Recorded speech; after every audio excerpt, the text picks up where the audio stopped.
Az UNTAES szervezésében október 13-án 20 jelenleg Magyarországon élő kopácsi menekült látogatott haza szülőfalujába. Egy napra, 5 év után először.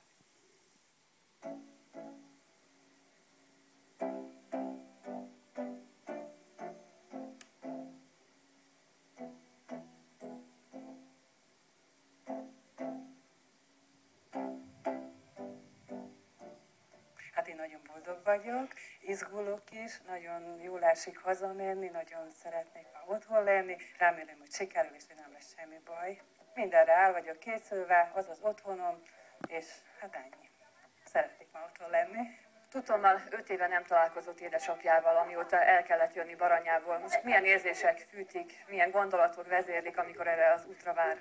Hát kicsit izgulok, megmondom őszintén. Különben nem tudom, mit mondjak. Szülők tudnak róla, hogyan érkezik? Hát tudnak, igen. Tudnak róla. Állítólag várnak is.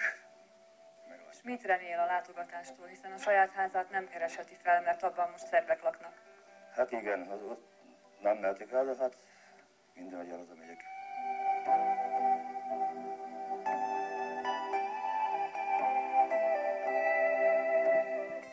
Amikor megérkezünk Kopácsra, a megadott címeknél önök ki fognak szállni. És nem tudok rá jobb szót mondani, egyenlőre ilyen szobafogság módszer lesz, tehát nem mehetnek sehova a házakból ki. Ezt kérem, hogy értsék meg, ez az első ilyen falulátogatásom Kopácsra, amilyen úgymond ilyen tömeges módon kerül sor. Ez volt a feltétel a biztonsági megfontolások alapján, hogy ezt a látogatást meg tudjuk csinálni. Most itt vagyunk a küszöbén. Ennek a látogatásnak sikerülnie kell, mert hogyha bármi probléma van, az azt jelenti, hogy akkor nagyon nehezen fogunk tudni újra szervezni egy ilyet. Jó napot! Itt vagyunk! Jó napot! Szia! Jó napot! Hát? Jó Isten!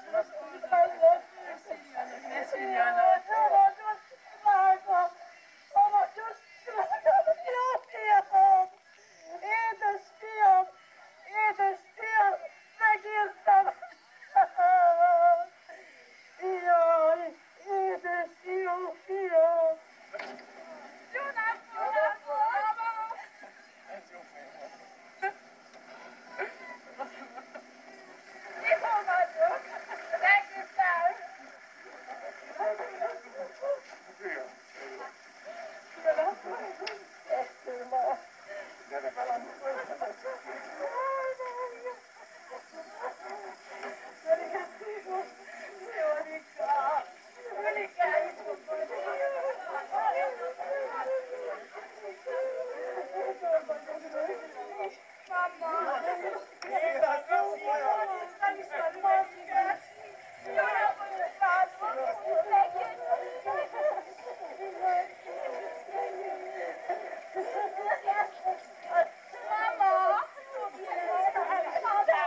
milyen érzés volt 5 év után hazajönni?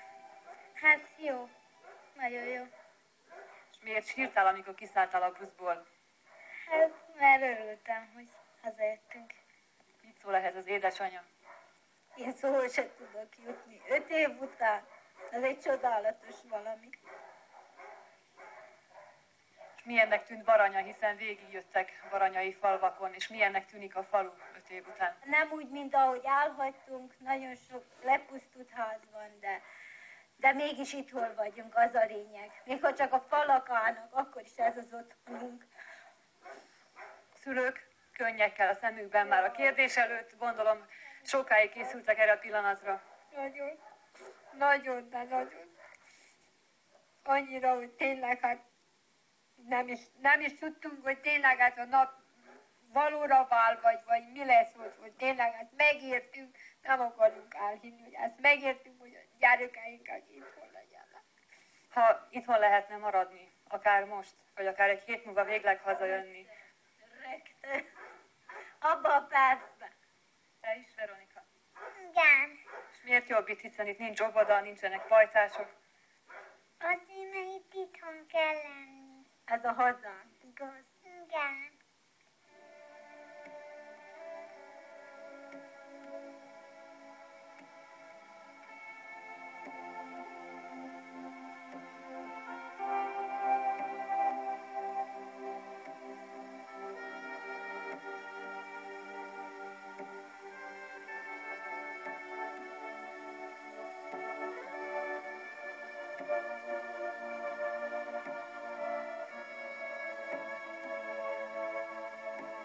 Visszamennétek?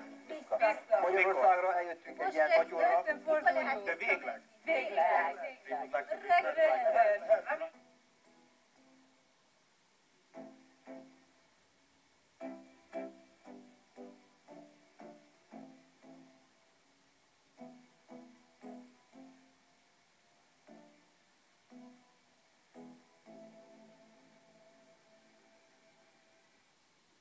Nem tudhatom, hogy másnak-e tájék mit jelent. Nekem szülőhazám itt a lángoktól ölelt kis ország. Messze ringó gyermekkorom világa. Belőle nőttem én, mint fatörzsből gyönge ága, s remélem testem is majd a földbe süpped el. Itthon vagyok. S ha néha lábamhoz térdepel egy-egy bukor, nevét és virágát is tudom. Tudom, hogy merre mennek el, kik mennek az úton, és tudom, hogy mit jelent egy nyári alkonyon a házfalakról csorgó vörös lőfény.